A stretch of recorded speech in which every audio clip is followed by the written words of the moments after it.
Monte, Chris, je te rejoins dans 1 minute. Ainsi avait débuté l'histoire, le bout de vie qui s'effilocherait au fil des montées d'escalier. Mais pour le moment, elle grimpait 4 à 4 les marches tournantes, motivée par cette envie de faire pipi qui vous pousse en avant. Sur le palier, elle sort les clés que Clémence lui avait lancées en même temps que ses paroles. Le compte à rebours a commencé. La vessie sait que la purge est proche et en éprouve des difficultés à se retenir. Chris croise les jambes pour éviter la catastrophe. La clé tourne et ses âmes s'ouvrent. Chris déboule dans l'appartement, lâche sac, clé et court jusqu'au WC sans prendre le temps d'enlever sa veste. Là, c'est le soulagement. Un état de plénitude. Avant de sortir de la pièce, petite vérification d'usage. C'est ok, pas de dégâts collatéraux. Chris commence à s'installer, enlève le manteau, ferme la porte, reprend sac et clé pour les ranger. Bruit de pas dans l'escalier. Clémence déjà? Bruit de pas qui poursuivent leur route. Non, pas cette fois. Chris prend une tasse sur l'étagère et se prépare un café. Elle ouvre les fenêtres, ça sent le renfermer. Elle ouvre les armoires en quête d'un truc à se mettre sous la dent. Rien. Elle s'y attendait mais espérait quand même. Cela fait maintenant 3 semaines que Clémence et elle sont sur la route, parties en road trip sur un coup de tête. Clémence n'allait pas bien.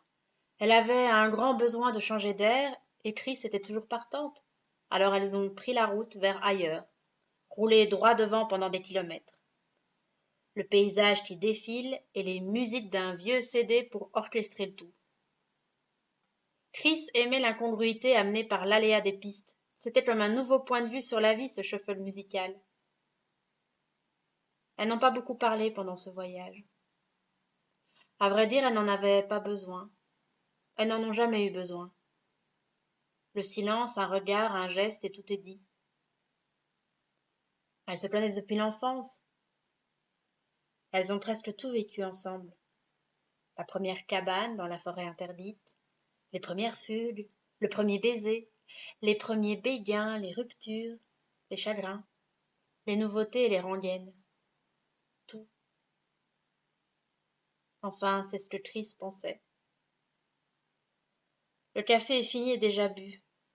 Le ventre gargouille et Clémence ne remonte pas. Chris allume la radio. Pas de TV chez Clémence, elle trouve que c'est une perte de temps. Elle ne sait pas pourquoi Clémence prend autant de temps. Elle ne l'a pas interrogée sur ce qui la motivait à ne pas rentrer tout de suite, trop contente d'obtenir la clé qui la délivrerait de son envie pressante. Elle aurait peut-être dû. Elle aurait pu aller faire des courses en attendant. Son ventre lui serait actuellement reconnaissant, et peut-être Clémence aussi. Si dans 10 minutes elle ne rentre pas, je lui envoie un texto. Les 10 passent, les 15 suivent, puis l'heure, la nuit, le jour, les mois et les années s'enquillent. Texto sans réponse. Appel sur répondeur. Clémence? Hôpital, hôpitaux, urgence, police, avis de recherche. Mais majorité et pas de traces. Rien d'inquiétant en somme. Clémence? Sa voix enregistrée encore. Message de plus en plus inquiet. Puis plus de place, trop de messages, plus attribués. Les 3 bips qui glacent. Clémence? L'appartement doit se vider. Le loyer n'est plus payé. Les objets se donnent, se vendent, se partagent. Clémence? Sa vie est annulée. Rien ne reste, ou alors de façon éparpillée chez l'une ou l'autre de ses connaissances. Plus d'adresse et pas de tombe. Clémence? Depuis, Chris roule. Raie le CD à force de l'écouter. Défilent les paysages.